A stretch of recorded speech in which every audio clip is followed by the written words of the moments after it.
We all start here.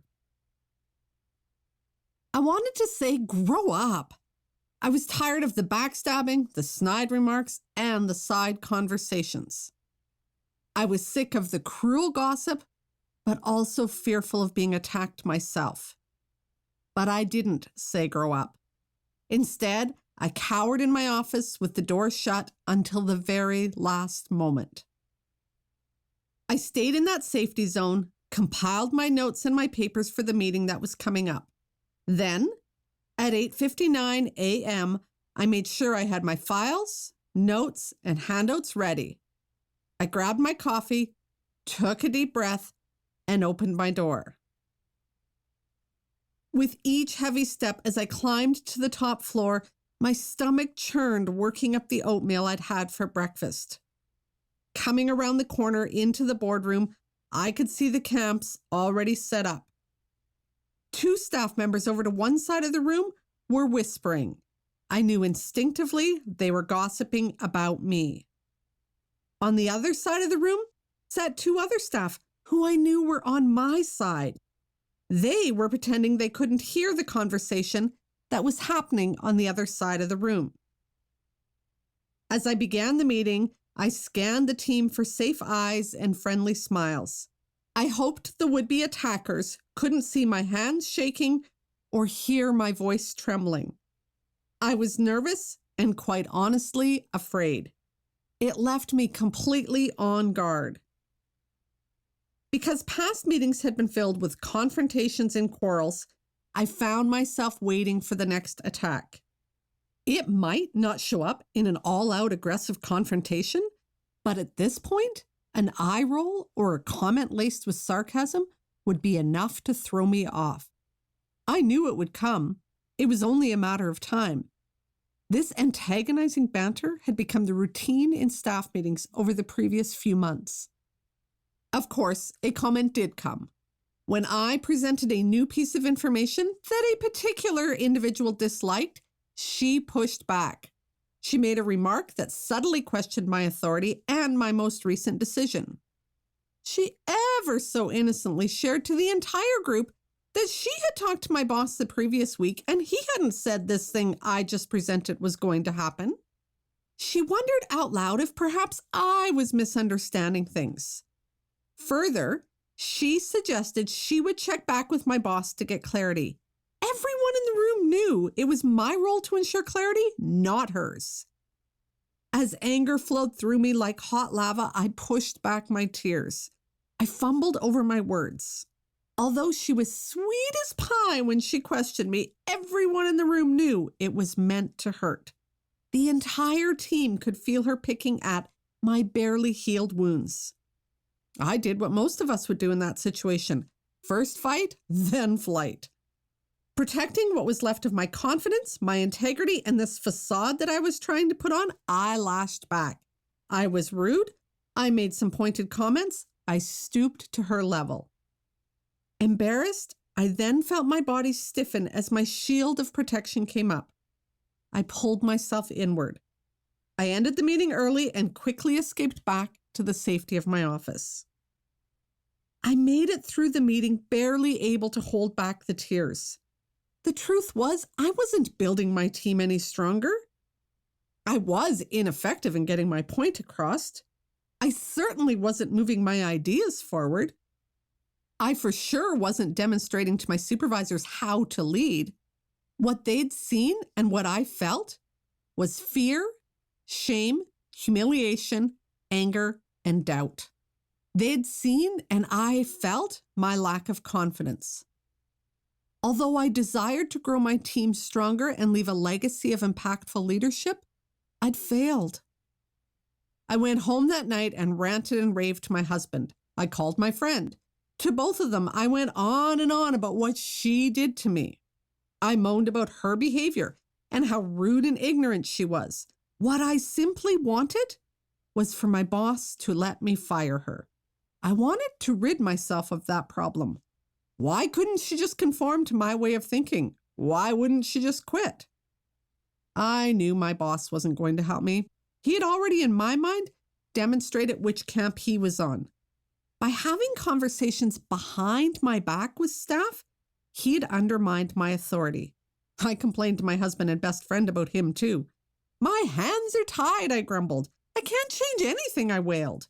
When my friend hung up, and it was clear my husband had heard enough, the inner gremlin started to protest about how unfair my life was. I felt totally powerless and helpless. Looking back now, I realized the problem was not this particular staff member. She just happened to be the one currently challenging me. She wasn't the first to do that either, and certainly wouldn't be the last. I'd always dealt with resistance from staff members in one way or another.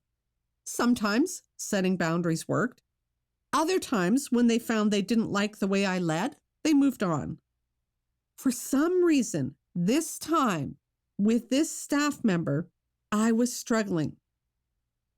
Although I couldn't identify it at the time, the problem was not with her, it was with me. I lacked the confidence in myself to say what I wanted to say. I was not comfortable standing up for my values or myself. When she pushed back, as so often happens in leadership, I didn't have the strength to stand firm. It wasn't that I needed to be rigid, but the jellyfish approach was not going to move the organization forward either. I needed the strength of a backbone, flexible but firm. I needed the confidence to lead, but at that point, I lacked confidence. Is any of this sounding familiar to you? Can you identify with the extreme lack of confidence I was suffering from and how detrimental and deliberating it was? You see, when you doubt yourself, are hesitant about what you're capable of, and lack certainty in making decisions, it not only hinders your capacity to lead others. Anxiety and apprehension interfere with your health, your marriage, your parenting, and truthfully, your whole life. This fear is blocking your ability to experience joy, fulfillment, and happiness. I know this from firsthand experience, and I know how to overcome it from firsthand experience too. In Mastering Confidence, I'm going to show you a foolproof way to instantly increase your confidence in any situation. But more than that, I will guide you through a process that will help you to master confidence on an ongoing basis. The steps you will learn will help you to bounce back. Because let's face it, we get knocked down regularly in leadership and life. Learning a process to regain your footing and prevent yourself from falling often puts your confidence back in your hands. Throughout this book, you will find exercises. They are designed to deepen your learning as you work on mastering confidence. The first thing I'd like you to do is find a journal. I call this your inner confidence journal. Using the journal to complete the exercises will take the knowledge of what you learn and help you to apply it. That application is what allows wisdom to emerge. Your inner confidence journal doesn't have to be anything fancier than a pile of loose leaf in a binder. Don't let this part stop you. It isn't about writing neatly, using a cute book, or finding the right pen. The critical component is that you write in it. These principles I share in this book, along with the practice exercises and the accompanying free online course, are designed for you, the lady in a middle management position who isn't quite sure how she ended up there and needs some guidance to do her best. It is for those of you who have moved into supervisory or leadership positions with little training, yet possess a sincere desire to make a difference. This book will guide you through the 4 steps of the inner guidance cycle. This process gives you access to your inner guidance system, which is what will allow you to master confidence. After learning the steps, you will be able to apply them anywhere, in a meeting, while driving, or when you're reliving your day and struggling to fall asleep at night. Mastering confidence will quickly get you out of fear, despair, and feeling overwhelmed, and confidently put you back in a place of determination and certainty. I've coached, trained, and mentored hundreds of women just like you through this process. I personally use the steps in Mastering Confidence daily to courageously do my work with women like you in organizations and in my own life. Clients who have applied the steps in Mastering Confidence experience increased confidence in conversations with their bosses and during interactions with their employees. They have found that they are able to set clear boundaries in all aspects of their lives. Nancy, a client of mine, found that in her role as program coordinator, she often encountered conflict and discouragement. She came to me after finding the emotional stress had drained her confidence.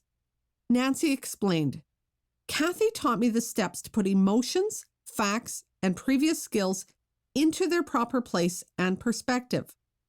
I was then able to draw from my inner strength and regain my confidence. I found I was then able to lead with ethical purpose and positive momentum." Jessica, the lead receptionist of a government office, shared the following. "My work with Kathy and the inner guidance cycle helped me to unlock my inner confidence. I have found motivation in my life again." In short, women who apply the steps in Mastering Confidence find enjoyment in the work they're doing, leaving them heading home at the end of the day in much better moods. I promise, simply by reading Mastering Confidence, you'll immediately feel a surge in your self-confidence.